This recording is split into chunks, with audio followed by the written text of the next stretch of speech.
Hello everyone and welcome back to my kitchen. Today we're going to be processing some pork loins, whole chickens, making a crock pot meal out of one of the pork loins and starting another batch of bone broth. So the process we're starting with is cutting one of the pork loins into 1-inch pieces and then vacuum sealing them for future meals. I like to cut them into 1-inch pieces just in case I want to go back through and butterfly them and maybe make a schnitzel out of them.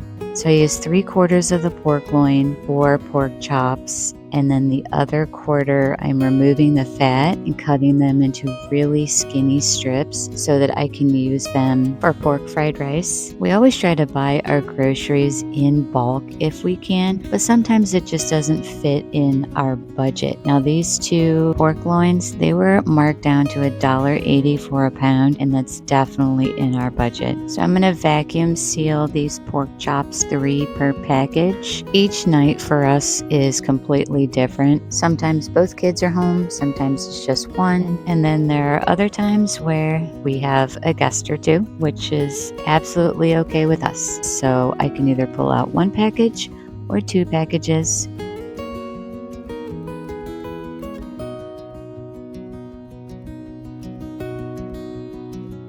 And then here I'm just trying to flatten out the pieces. That way it'll be easier to thaw.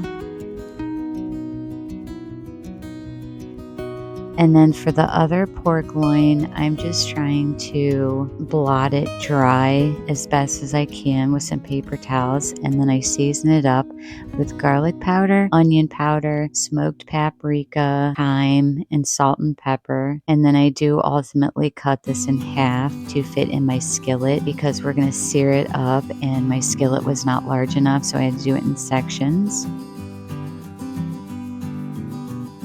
I add a little bit of olive oil to the pan, wait for it to get hot enough, and then I sear it on all sides. And I do cover it up with a lid, and I keep turning it down a little bit because when you add a lid to a pan, it's just going to make it hotter.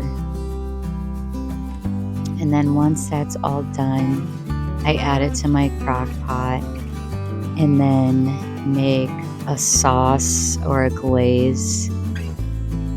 So I'm just adding soy sauce, brown sugar, balsamic vinegar, some molasses, and the seasonings that we added to the pork loin. So the onion powder, garlic powder, smoked paprika, and thyme. Salt and pepper as well. And then add that on, a cup of chicken stock. Well, it's chicken broth, bone broth. So now that all that is mixed up, I do the smell test, gotta make sure it smells yummy. I just pour it over the pork loin and let it cook for about 3.5 hours. This is on low. If it wasn't cut in half, I'm sure it would take 4.5, 5 hours, but since I cut it in half, it took way less time. So now that dinner is figured out and in the crock pot, I went ahead and processed both of the whole chickens. Did end up keeping all 4 breasts and vacuum sealing them again for more future dinners. And then I just roasted all of the bones at 425 for about half hour, 45 minutes.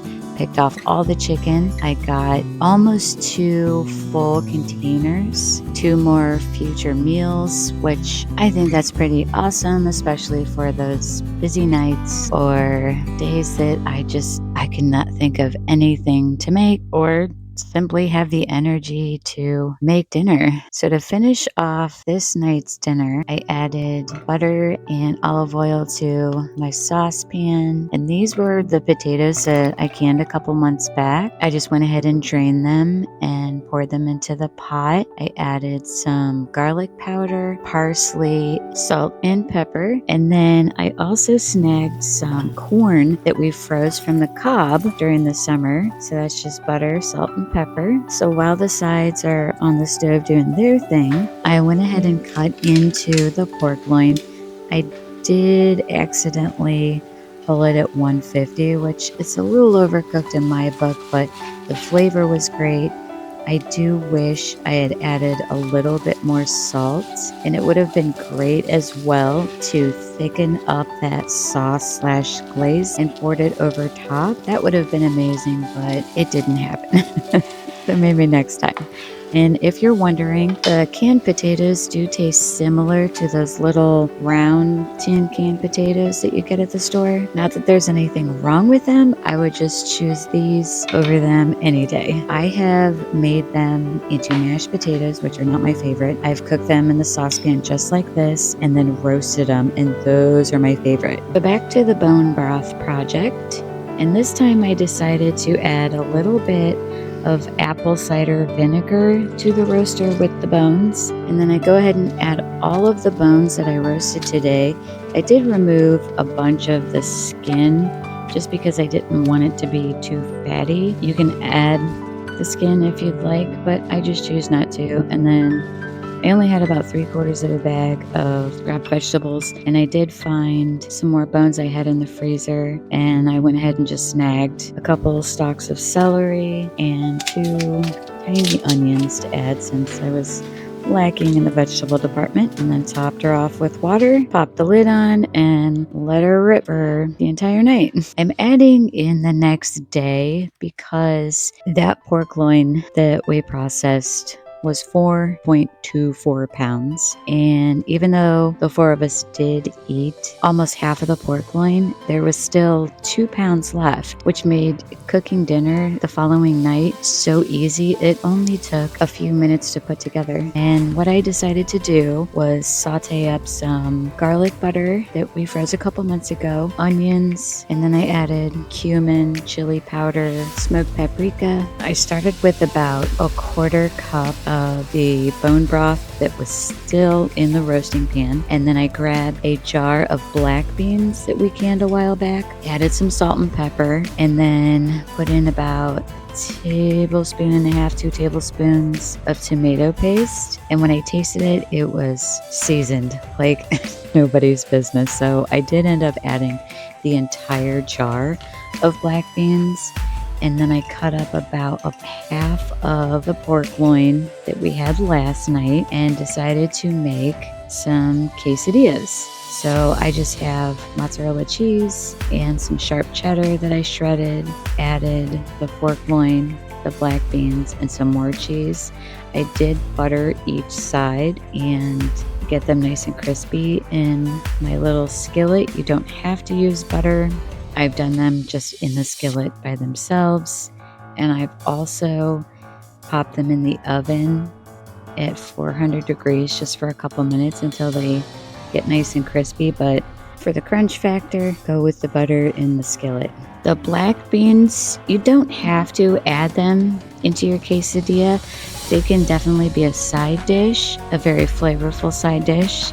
And I will say, when I was putting the leftovers in the refrigerator, by the time we got done with dinner, what was in that saucepan, because I only used a 1/4 cup of bone broth, it was much, much thicker than when they were put into the quesadillas. So if you're worried about it being too runny or too thick, start with 1/4 cup all the way up to a 1/2 cup, depending on how thick or thin you'd want them.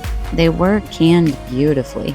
When I first popped the jar open, they weren't crunchy, they weren't smushy, just a perfect texture. And we just served these with a side of sour cream, chopped onions, tomatoes, and some shredded lettuce. Now, everything that I made today for you guys, I kind of eyeballed, if you couldn't tell by the pork loin lacking some salt, and then the black beans were a little too over seasoned. I don't really measure. It's just not, I'm not built that way. I keep seeing these things where, people say do things with intent. It makes sense, and I agree with it. As much as I love cooking for my family, I do not intend on being in the kitchen all the time. And it doesn't happen every single day where I can things or I can process a ton of meat. If I have the time one day to make 1 or 2 or 3 days a little bit easier or more convenient,